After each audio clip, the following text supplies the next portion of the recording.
Tô aí. Ah, agora foi. Tô? Tá sim. Tá bom.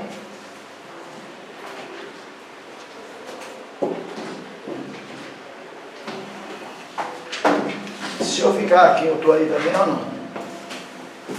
Não, aí não tá não. Não?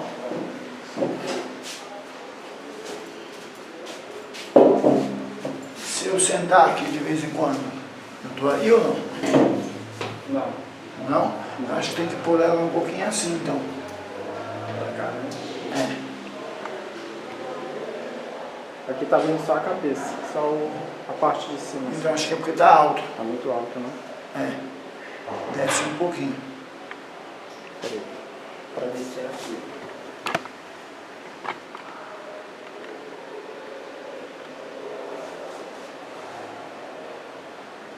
Tá bom, turma, aqui? Dá pra ver o professor? Não? Deixa eu baixar mais um pouquinho. Não? Tá virado muito pra lá. Se você virar pra cá, tá grande. Sim. Lá, Do outro lado? no sentido da porta. Isso. Aí Tá bom, hein? Tá bom? Tá bom, turma? Parece mais ele, o painel menos. Qual é a Não, intenção? a intenção é aparecer eu, porque o painel a gente vai ler, né? Então bota pro senhor, bota pra lá então. Bota pra lá. Isso. É. Porque o painel a gente vai ler junto, vai interpretar e tal. Assim tá bom? É que eu não vi. Aí não dá pra não, né? Se eu ficar de pé assim, vai aparecer não, né? Aí dá pra aparecer só a parte daqui pra baixo. Não vai aparecer a cabeça não? Sim, aí não. Então tá baixo, Tá então. baixo, né? Não, mas não é aí, é aqui, né? Ixi. É que aqui ele tá. Tem que colocar um. Se colocar a câmera pra trás, pega mais ângulo, né? Pra trás? É isso que eu tô vendo.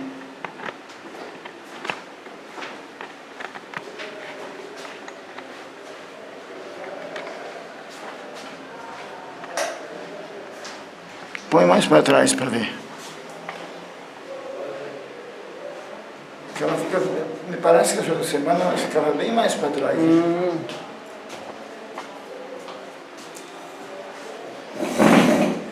Aqui ficou bom. Eu acho que Ficou? Ah, agora ficou bom. Mas tá, Né? Tá bom. Tá bom? não tá cortando minha cabeça não, né? Só uma parte Um pouquinho, professor. Ok?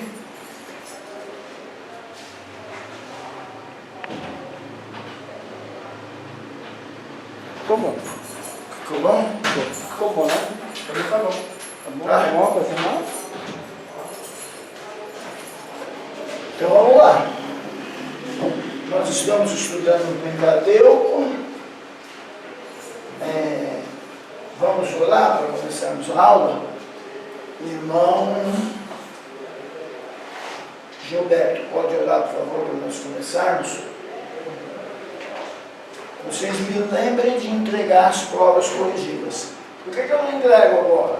Porque vocês batem a curiosidade, vocês ficam olhando e se distraem da aula. Então, no final da aula, eu entrego as provas corrigidas de vocês, tá bom? Quem trouxe prova, não esqueça de entregar. Quem não trouxe, traga na semana que vem, que será a nossa última aula.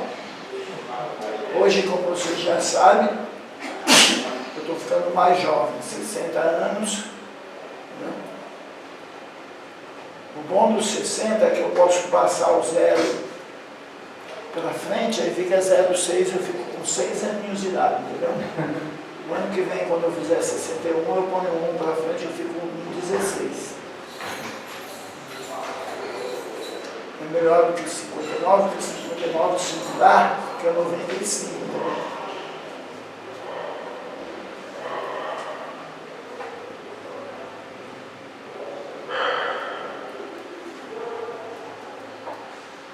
Aleluia.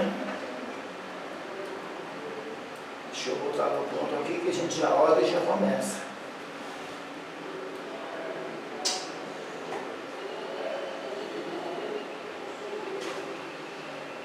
Pode orar, Gilberto. Senhor Deus, obrigado por essa oportunidade. Toma direção, Senhor Jesus.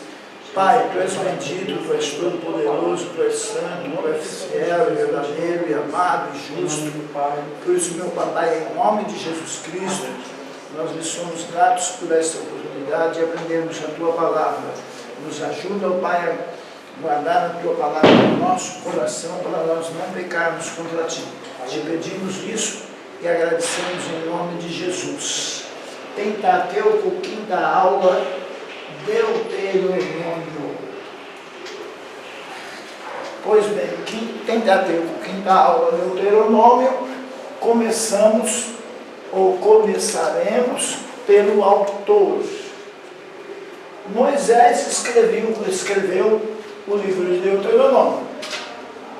E este é, na verdade, uma coleção de sermões a Israel pouco antes de atravessarem o Jordão. O escritor é Moisés e o livro consiste numa série de sermões que ele pregou, que ele ensinou ao povo antes de atravessarem o Jordão.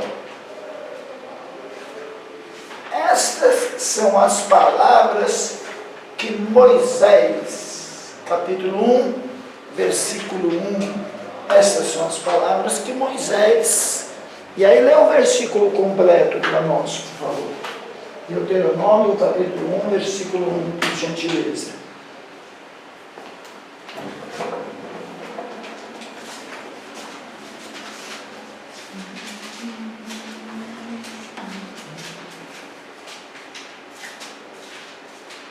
Capítulo 1. Verso 1, capítulo 1, verso 1. Deuteronômio. Isso. Estas são as palavras que Moisés falou a todo o Israel, além do Jordão, no deserto, na planície da fonte, do mar de Sufre, entre Parã, e Tofé, e Labão, e Hazelote, e Dizabe.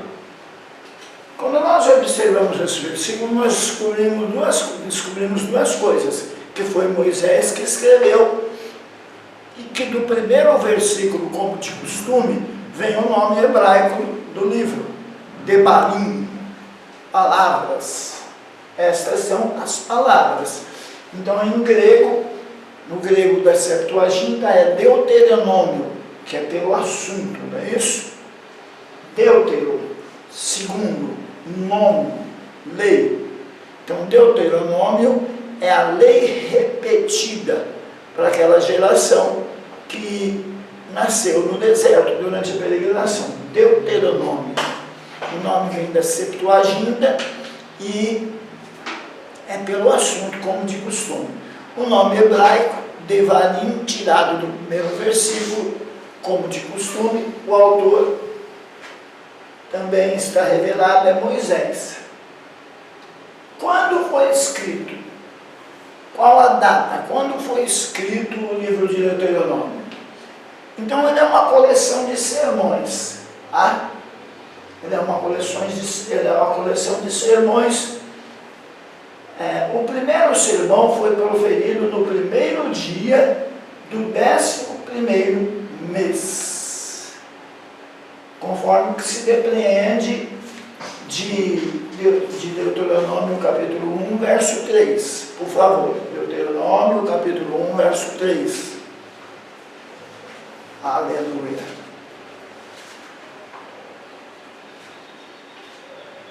E sucedeu.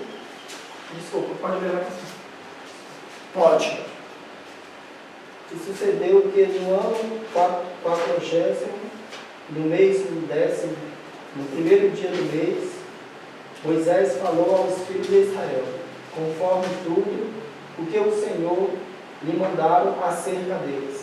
Esse era o 40º, aí é o ano 40 da peregrinação. Tá? Ano 40º. Os israelitas atravessaram o Jordão 70 dias depois. 70 dias depois do primeiro sermão ter sido pregado.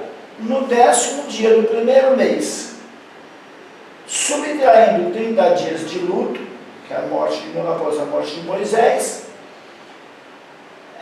que está em Deuteronômio capítulo 34, verso 8, sobram 40 dias.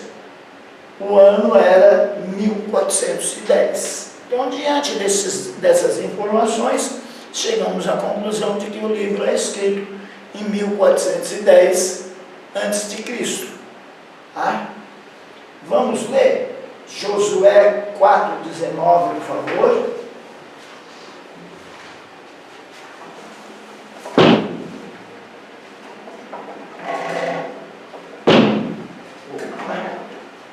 Josué 4,19, por gentileza.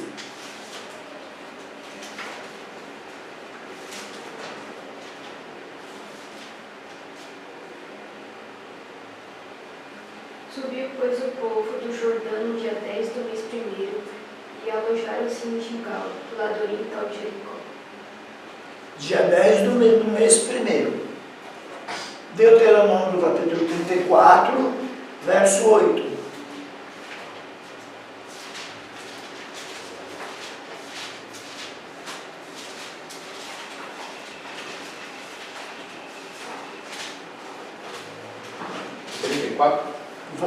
Verso 8. E os filhos de Israel prantearam a Moisés 30 dias nas campinas de Moabe, e os dias do pranto, do luto de Moisés, se cumpriram. Olha aí. Então, diante dessas informações, o ano é 1410 a.C. Qual o propósito do livro de Deuteronômio? Uma nova geração de israelitas estava prestes a entrar na terra prometida, porque a geração que saiu morreu, só ficou Josué e Caleb. Esta multidão não havia experimentado do milagre no Mar Vermelho.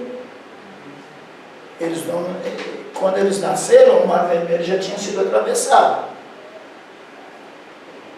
Ou escutado a lei sendo dada no Sinai.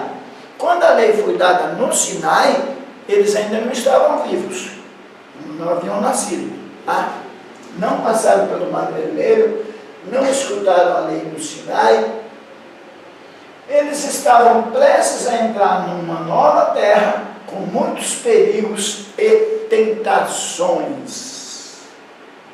Muitos perigos e tentações. Haviam povos morando nessa terra, povos guerreiros, e havia também a tentação de se misturar com este povo.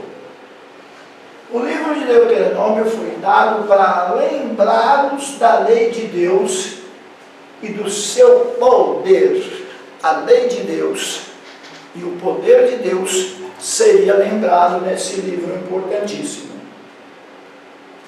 Quais os versículos-chave? Não acrescentareis a palavra que vos mando, nem diminuireis dela, para que guardeis os mandamentos do Senhor vosso Deus, que eu vos mando. Deuteronômio 4:2. Nem diminuir e nem acrescentar nada à palavra do Senhor. Ou seja, não é a opinião de vocês que vale, não é o que vocês aprenderam na peregrinação, a experiência que vocês adquiriram, nada disso. O que vale é o que está na minha palavra. Ouve, Israel, o Senhor nosso Deus é o único Senhor.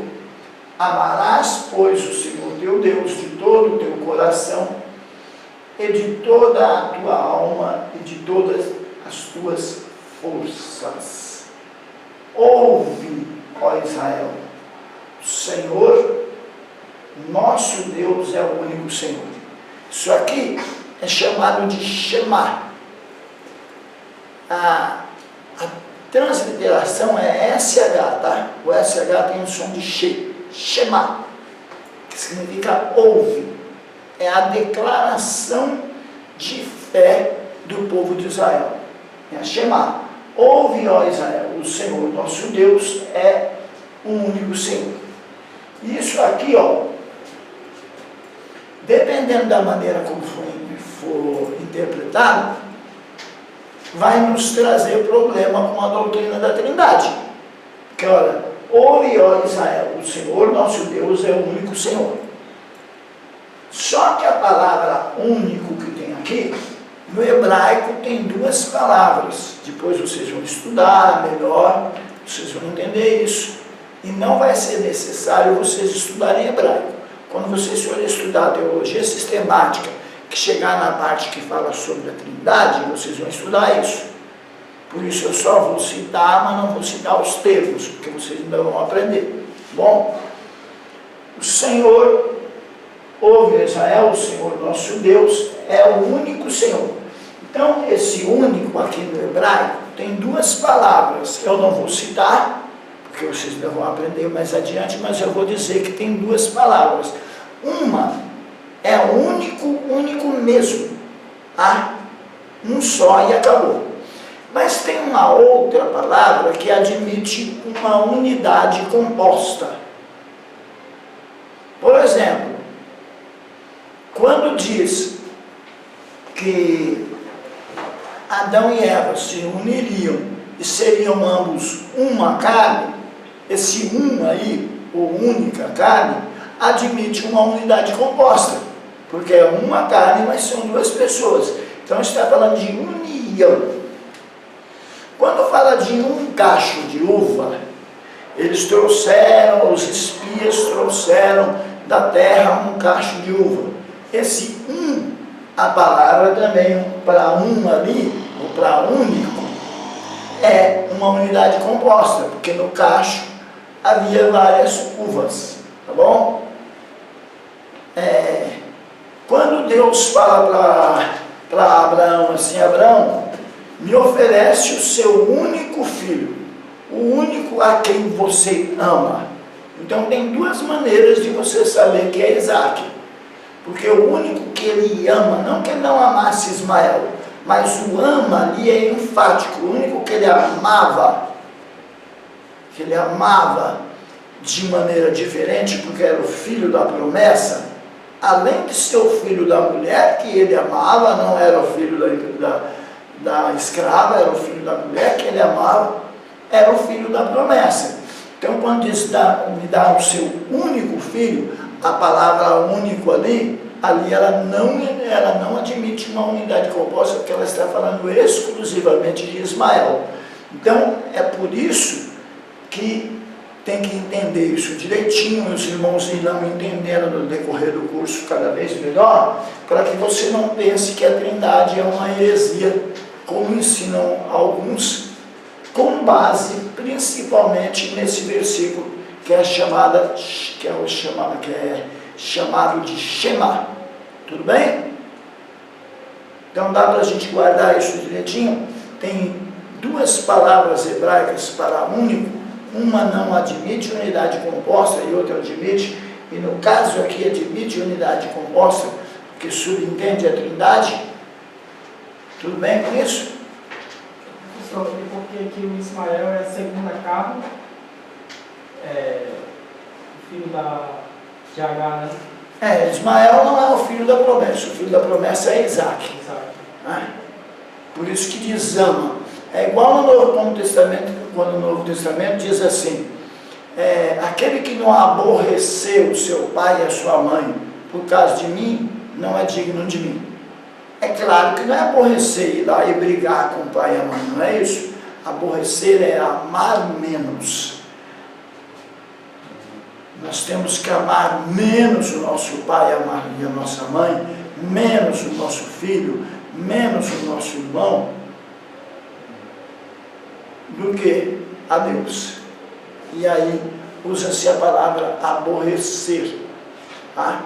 É o que acontece com Ismael e Isaac. Ele diz o único a quem ama de maneira especial. Tá bom? Não que ele não amasse Ismael, mas Isaac ele ama de maneira especial. E estas palavras que hoje te ordeno estão no teu coração, e as ensinarás a teus filhos, e delas falarás, assentado em tua casa, e andando pelo caminho, e deitando-te e levantando-te. Até hoje, o judeu ainda ensina os filhos à beira da mesa. Antes de almoçar, ou antes de jantar, ele conversa, o pai de família conversa um pouco com os filhos sobre a Torá. E andando pelo caminho, tem gente que acha, tem até rabino que acha que a mulher não tinha que aprender a lei. Ela não aprendia a lei no mesmo local que o homem aprendia, mas ela aprendia sim a lei. E assim, andando pelo caminho, o menino antes de 12 anos, ele não andava com o pai, ele andava com a mãe. Quem ensinava o menino judeu antes de 12 anos era a mãe.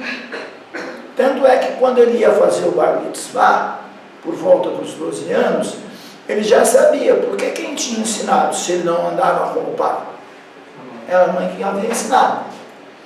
O bar mitzvah, nós vemos Jesus, bar significa filho.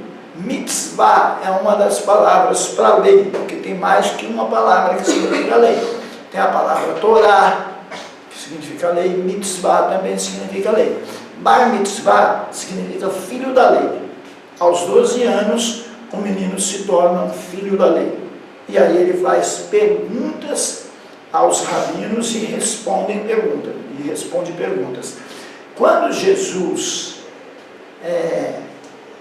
se separa, José e Maria esquecem Jesus no templo, se perdem nele, nós encontramos Jesus fazendo um bar mitzvah, que não precisava ser marcado.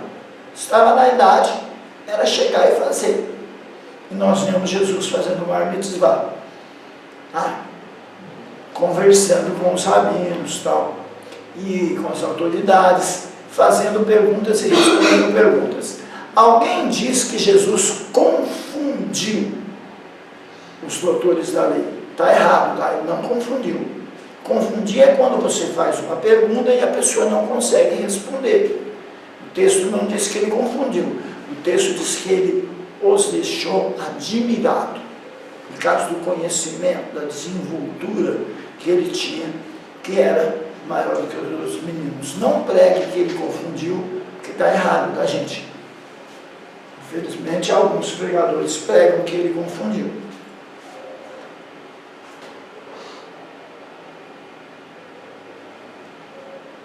Disse-lhes: aplicai o vosso coração a todas as palavras que hoje testifico entre vós, para que as recomendeis a vossos filhos, para que tenham cuidado de cumprir todas as palavras desta lei. Que lei? Os 5 livros, o Pentateuco. E, especificamente, o que estava sendo repetido no Deuteronômio. Porque esta palavra não vos é vã, antes é a vossa vida. E por esta mesma palavra prolongareis os dias na terra a qual, passando o Jordão, ides possuir. Quanto maior a obediência, mais tempo vocês viverão nessa terra. Diz respeito à duração da vida deles e diz respeito também à questão do cativeiro, que por causa da desobediência, eles passaram 70 anos fora da terra, encurtou o tempo deles dentro da terra. O que nós acabamos de ver foi Deuteronômio 32, do 46 ao 47. Vejamos um resumo do livro de Deuteronômio. Os israelitas são comandados a se lembrar de 4 coisas. Então eles recebem um comando, uma orientação de que eles deveriam lembrar de 4 coisas. Primeiro, a fidelidade de Deus. Eles tinham que se lembrar que Deus é fiel.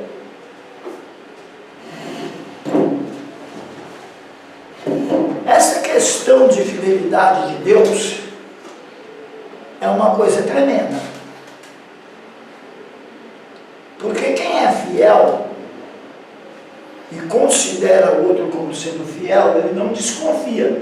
Lembrar a fidelidade de Deus. Primeira coisa, lembrar que Deus é fiel. Não desconfiar de Deus. Porque quem desconfia cai em fraqueza. E mais tarde os profetas do Antigo Testamento vão comparar a relação de Deus com a relação de um casamento. E hoje a mulher está bastante independente, mas o casamento da época, a mulher se tornava, ela era dependente do pai, e agora ela se tornava bastante dependente do marido, e ela tinha que confiar nele, confiar que ele seria fiel. Fiel, tanto no sentido de não a enganá-la do ponto de vista de ter outras mulheres, embora há o período em que eles podem ter as suas concubinas, né? Mas confiar que ele a sustentaria. E foi justamente a desconfiança na fidelidade de Deus que os levou ao cativeiro. Porque Deus disse o seguinte: olha, plantem 6 anos, no 7º ano vocês deixam a terra descansar, porque no 6º ano a terra vai produzir tanto que no 7º ano não vai precisar vocês trabalharem. Ao invés de eles fazerem isso, eles trabalhavam no 7º ano, eles não deixavam a terra descansar. Quando completou o total de anos, eles foram para o cativeiro, ficaram 70 anos lá, e a terra descansou, não descansou? Então a falta de confiança deles na fidelidade de Deus foi um dos fatores que levou ao cativeiro. A santidade de Deus. Então são 4 coisas. Primeira, ele quiser lembrar. Primeira, a fidelidade de Deus. Segunda, a santidade de Deus. Deus é santo. Deus é separado. Nele não há nada impuro.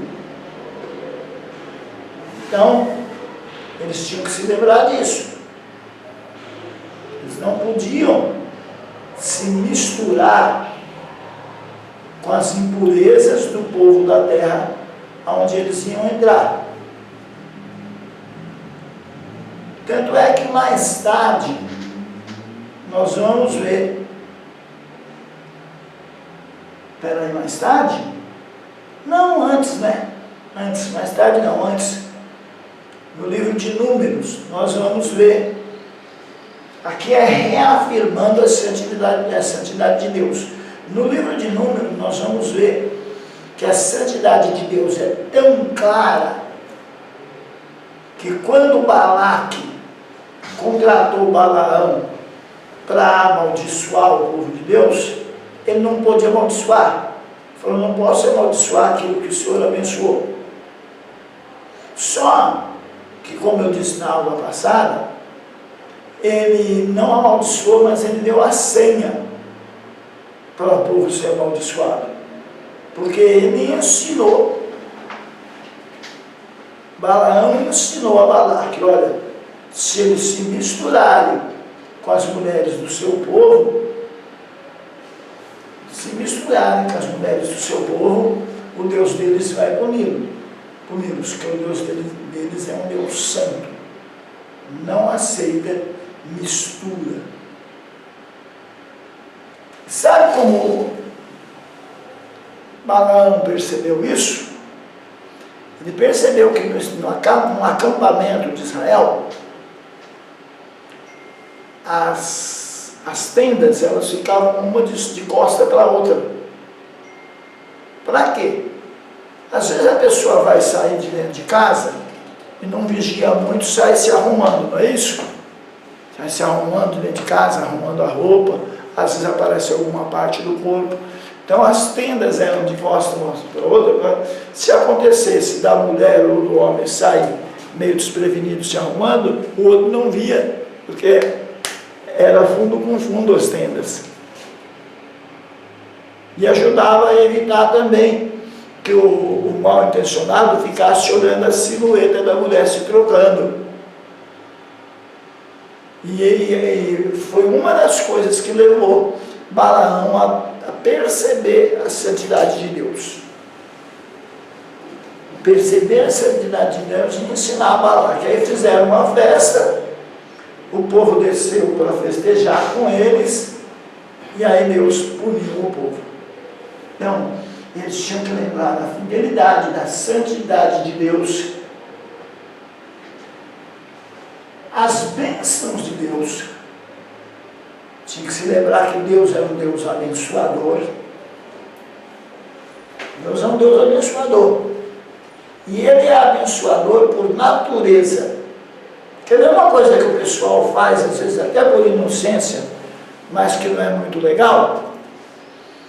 Quem veio aqui na igreja buscar uma bênção? Parece que não tem problema nenhum, né? Aquela inocência. E o povo, Mas na verdade nós não deveríamos ir à igreja buscar uma bênção. Nós deveríamos ir à igreja adorar a Deus. E aí na adoração Ele nos abençoa, porque a natureza dele é abençoadora. Não ir na igreja, quem vem aqui buscar uma bênção? Eu. Agora está parando um pouco de tanto a gente conversar, outros professores, falar, a notícia vai correndo, vai diminuindo um pouco, né? Desse negócio de quem vem aqui buscar uma bênção hoje? A gente não vai à igreja buscar uma bênção, a gente vai à igreja adorar a Deus, e Ele nos abençoa porque Ele é abençoador. É uma coisa do outro mundo, é um pecado, vai perder a salvação por causa disso? Não, não vai, mas é uma coisa incoerente, é algo incoerente, uma linha de pensamento incoerente. O Salmo 133 fala da bênção de Deus na comunhão do povo com Ele e com os irmãos. Diz assim: ó, quão bom e quão suave é que os irmãos vivem em união. É como óleo precioso, é como orvalho de Hermon, como óleo precioso que cai sobre a cabeça de Arão e desce até pela sua barba e vai até a orla dos seus vestidos. E ali, na reunião, na comunhão, na adoração, Deus ordena a bênção para sempre. Então, fidelidade, santidade, bênção e as advertências de Deus não podem ser esquecidas. Não pode ser esquecidas.